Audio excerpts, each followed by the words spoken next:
Hello. Ayan, guys, mangunguha tayo ng gabi at gagawin nating laing. Ito po.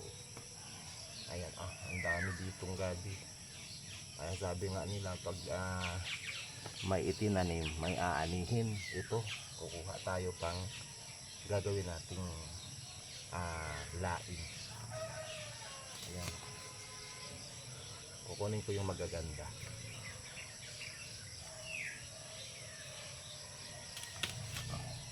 Ayan, ito'y hiwa-hiwain ko kaagad bago ko siya ibilad para mas maganda. Ayan, kukuha lang naman ako ng konti.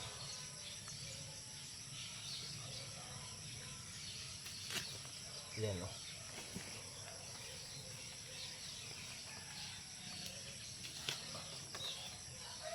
Ayan.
Ayan, guys, marami na yan.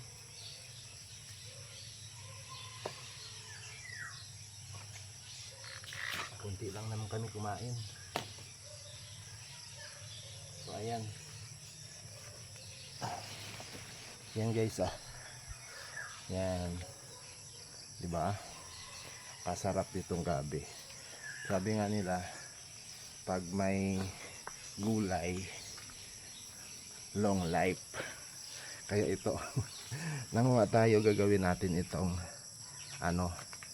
laing. Anong dami, oh. Ayan. So ang gagawin ko dito, yung iba kasi ang ginagawa nila pag ganito tinatalian tapos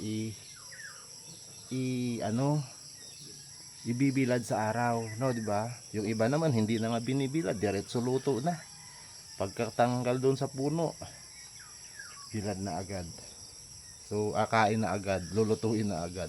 Pero tayo ang gagawin natin, anuhin natin ito, hiwa-hiwain ko na, then ibibilad ko sa araw. Pag yung okay na, saka natin siya lutuin. Ayan, guys, so dito natin hiwa-hiwain. Ayan, dito po tayo sa ating munting kubo. Ang dami, oh. So hiwa-hiwain na natin po siya. Biyang sili dito, sayang to, oh. Mamaya magamit pala to. Wait lang, tanggalin ko na sa dahon, ilagay natin to, oh. Guys, may sili. Ayan, oh. Sarap talaga tumira sa probinsya. Hindi mo nabibilhin yung mga ganito. Pag nasa Maynila ka, naku, lahat. Isang ganito, minsan ang mahal nito minsan. Pag yung mahal ang sili ay 3-5. 3-5 yung sili labuyo, guys. Ay, grabe. Kaya wait lang, ha, kukuha lang ako ng lagayan. Tayo ay maghihiwa-hiwa ng ating laing.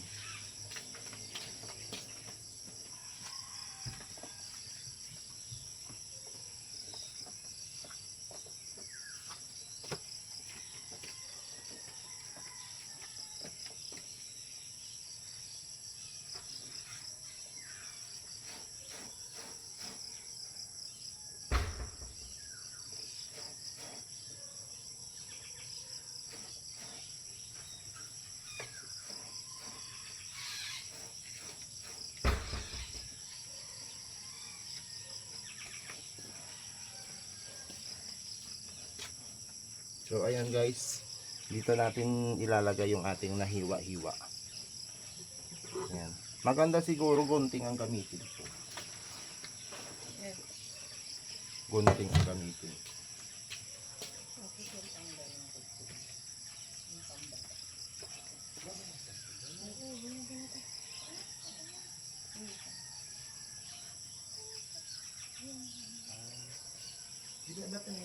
Hindi na yung Sige kang kumain ng ano. Wala niya yata ganun lang kape niya. ba't yung iba? Alisan mo yung dahon. Alisan mo yung ganun. Kasama rin yung dahon, di ba? Ayan. Ayan. So, yung iba kasi, diretso na yan. So, sa atin daw, babalatan. Babalatan natin. Tanggalin natin itong dahon. Gaganunin natin, ah. Yan. Para matanggal yung kanyang mas maganda babalatan niya siya. Ayan. Saka natin siya hiwa-hiwain.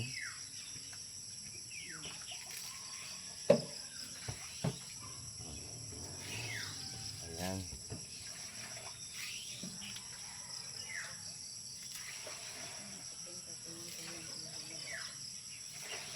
Ito na rin din pandanlaw ko. Oo, diyan din ako nagbanlaw. So guys, ganyanin natin muna lahat para mabilis, no? Tapos yung dahon, syempre kasama din natin yan. Hihiwain na maya.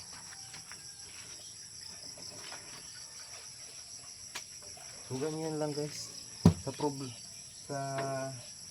probinsya, pag masipag ka lang, marami po ditong pwedeng hindi mo nang bilhin. Pwedeng kuha ka na lang sa tabi-tabi.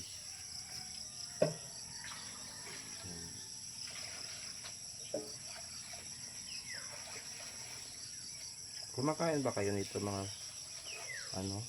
mga kaibigan ko diyang mayayaman? Kumakain kayo nito? Parang hindi siguro.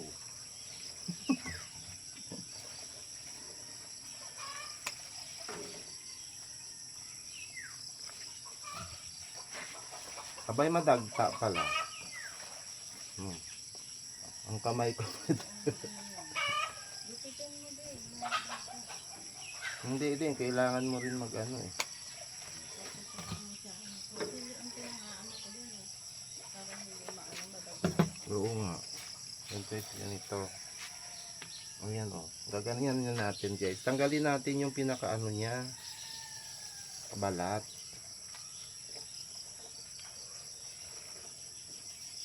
Yung iba po hindi na to tinatanggal. 'Di ba bibilad lang bago pag natuyo na hiwa-hiwain na 'yun.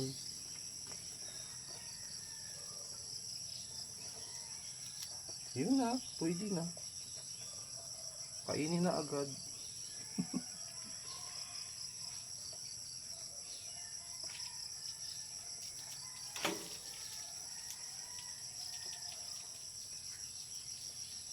Ayan. So ito'y babalatan ko lang at ilalagay ko sa initan. Hihiwa-hiwain ko na siya. Tapos ibibilad ko. Sana magandang araw ngayon para matuyo siya agad.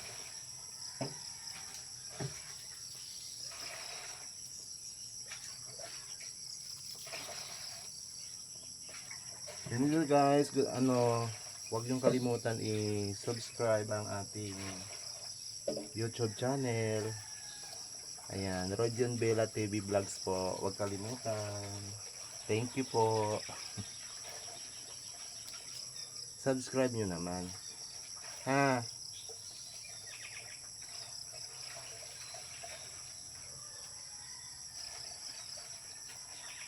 Mababait naman yung ating mga viewers, di ba? Huwag niyo kalimutan i-subscribe para pag may mga bago tayong videos, mapapanood nyo po agad regarding sa vlogs ni Rogen and Bella TV. Updated kayo kung saan tayong lokasyon magbablog para for your entertainment, guys, diba? Habang kayo ay nagpapahinga, may mapanood-nood kayo.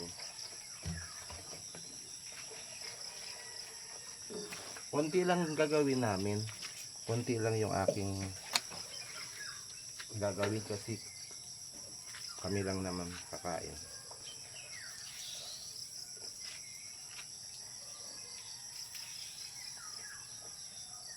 Kung mali itong ginagawa ko, i-correct nyo po, ha.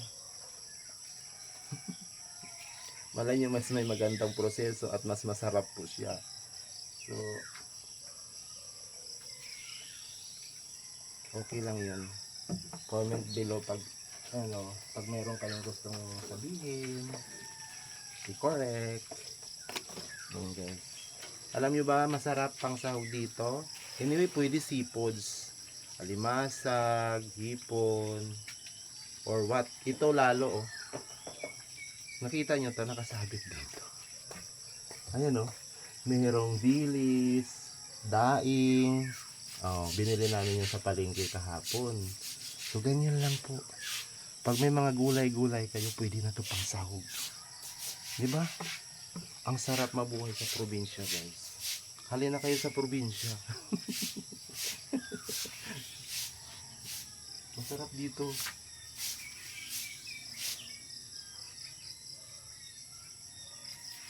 Pagising sa umaga, makita mo ang sikat ng araw na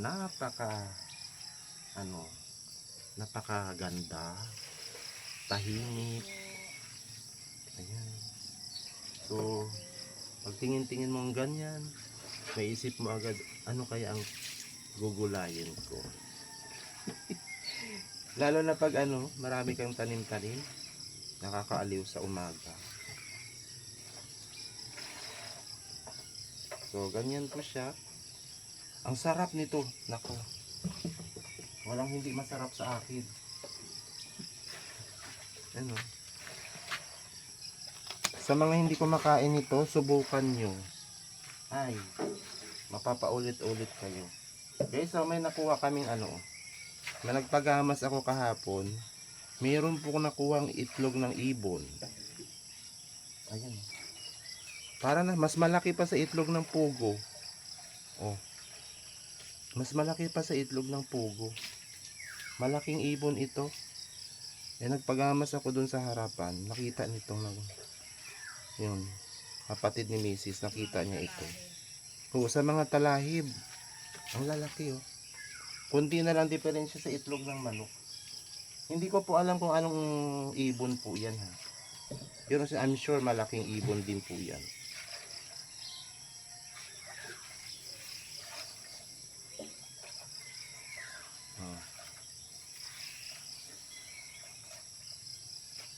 Ayan, oh.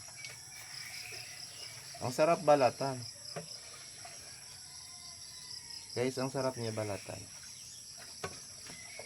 Kaya lang, handa nyo lang, oh. Ang dagta. Madagta siya. Oo, dapat pala dito, pag gumagawa kayo nito,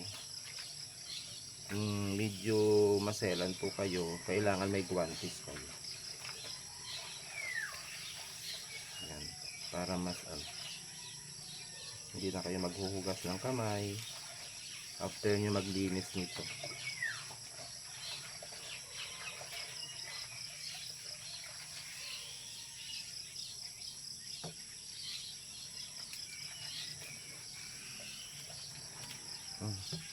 Ganda niya, malambot. Malambot itong mga kinuha ko, ayoko nang magulang.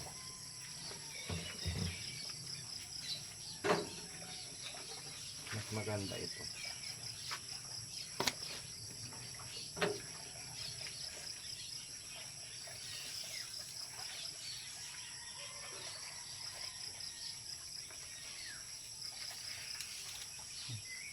Nababali siya kasi malambot.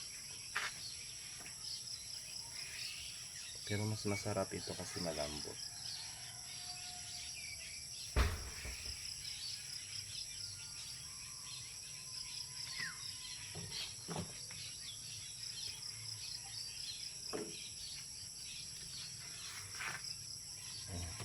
Ganda ng dahon.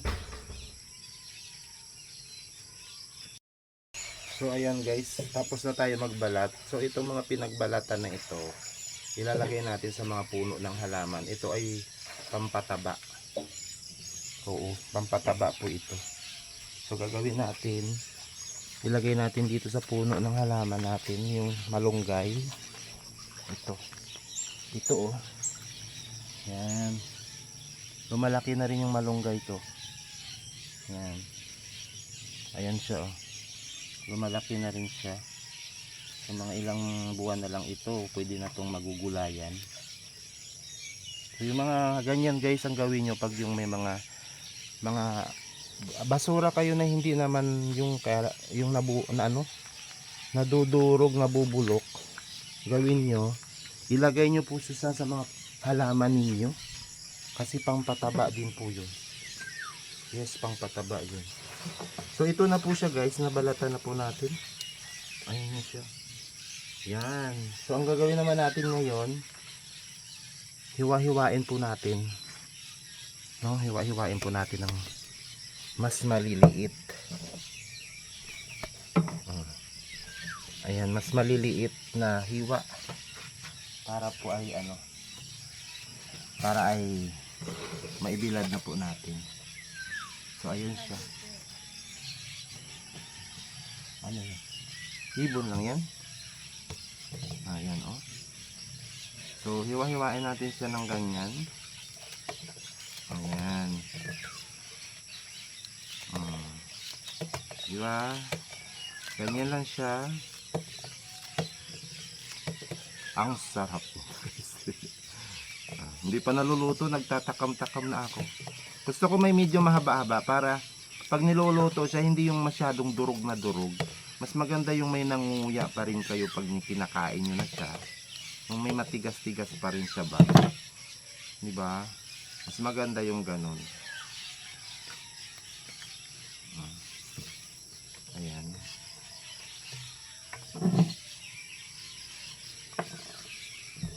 Sarap ito.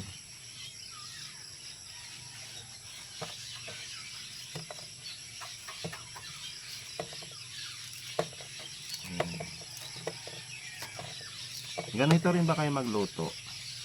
Ng ganito? Okay, ganito rin ba kayo magluto? Ang iba kasi nakikita ko, hindi ito ginagawa, binibilad muna bago nila siya bago nila hiwa-hiwain. Sa SM naman pag nabili tayo nito, naka na to eh. Naka plastic na, tuyo na, di ba?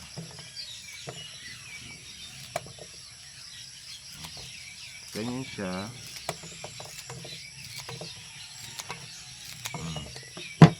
Ganyan siya.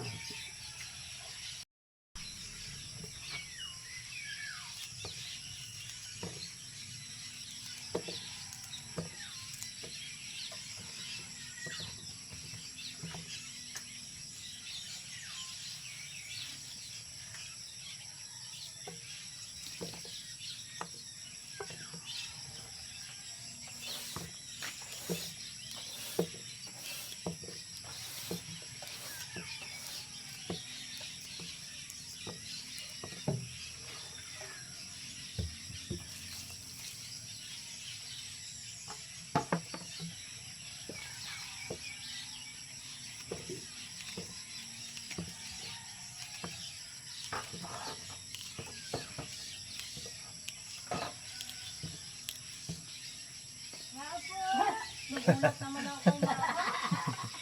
Masigla si mama. Ngayon si mama dumating na.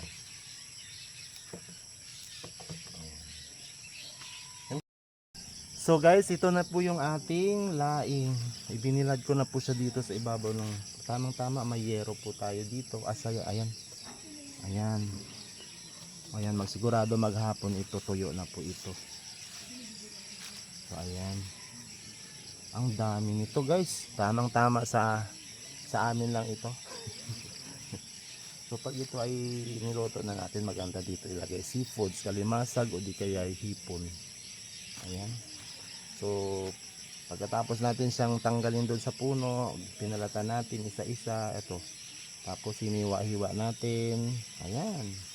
So laing na siya. Hindi na tayo bibili sa tindahan ng laing. Sarili nating gawa. Malinis.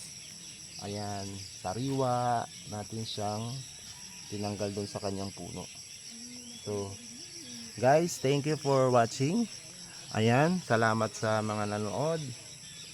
Dito na po magtatapos ang ating vlog. Maraming salamat po. Again, please subscribe my YouTube channel. Maraming salamat. God bless guys. Bye-bye.